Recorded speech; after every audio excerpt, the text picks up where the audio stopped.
day 2 of the Fintech Talents Festival. It's been an amazing 2 days full of content, conversations, very buzzy atmosphere. But I'm delighted that Joelle Boehme has decided to take some time to chat with us. She's commercial lead, embedded finance with Adyen. So welcome, Joelle. Thanks, Lisa. Nice to be here. I think it's been 2 exciting days so far. Could we start with you telling us a little bit more about you and about Adyen? Yeah, absolutely. I'm Joelle. I'm leading the commercial growth for our newly introduced embedded financial products. Adyen is a fintech. We come from the payment space. We've been developing and building our own infrastructure over the past years that we're existing, and have also gotten a banking license in 2017. And with building that own infrastructure and really owning and basically taking ownership of the entire payments process, we realized, okay, the more dependencies we can cut out, the more we can really take dependence and increase our service levels for our customers. And so we realized, okay, what is the next steps that platforms that we also serve in that space are looking for next to payments? They're looking for a new way to innovate for their customers, unlock new revenue streams, and one of those things is embedded finance, such as bank accounts with faster settlement, merchant cash advances, and of course issued cards. So that's why I'm here today to speak on stage in a little bit. Brilliant. So obviously Adyen's products have really evolved to meet the broadening or more of the needs of their customers. So that's really, really interesting to hear about.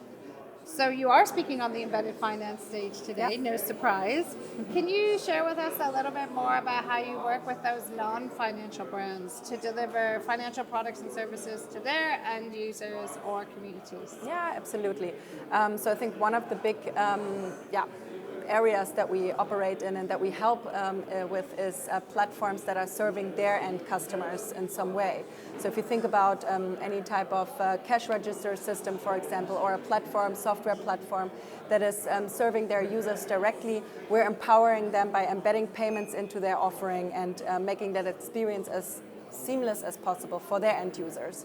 And now that next frontier that we're going into is making again that customer experience more smoothly by and offering financial services, for example. So with these platforms being positioned in a place that are already owning their customer experience, are in the money flow of these merchants, they're now just helping their merchants and users again, making financial operations easier, but also creating a customer experience that's known to me as a merchant, that I really feel familiar with and that I trust also. So I know that my platform that I work with as an entrepreneur or small medium business knows exactly the needs that I have from a financial perspective, and for example can help me in a situation where I'm in need of faster cash flow or in general a cash advance, for example, to help me innovate my business, that I get served that in the moment of that need. And we're basically helping these platforms going into that step, and we're basically the engine that's invisible in the background for platforms to offer these type of services. Fantastic. Those issues around trust and understanding have really come up in every conversation about embedded finance. And in fact, there's been a lot of great conversations about embedded finance across the 2 days, not just on the embedded finance stage, but it's been mentioned in virtually every session across every track.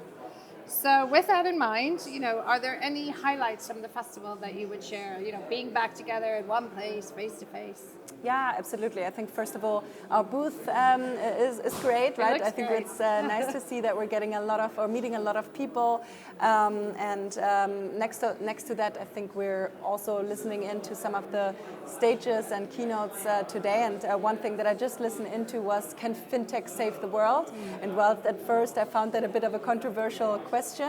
The panel was really nice, highlighting some key factors around financial education, financial inclusion, but also things like embedded finance that could perhaps help transform and transfer credit scores, for example, for small, medium businesses that are coming perhaps from different countries and opening up shop in a different country, for example. And so I thought that was a very inspiring talk. And then, of course, I'm now looking forward to the chat that Jason from Epos Now now and myself will have on the embedded finance stage around exactly the points you were asking me about. How can platforms go into this new frontier, enter the new frontier of embedded finance? Brilliant. Well, I am very much looking forward to that session as well. So see you in the room. But for now, thank you so much for taking the time to speak with us Yeah, today. thanks so much, Lisa. And Looking thanks forward. to you and the team. It's been great talk.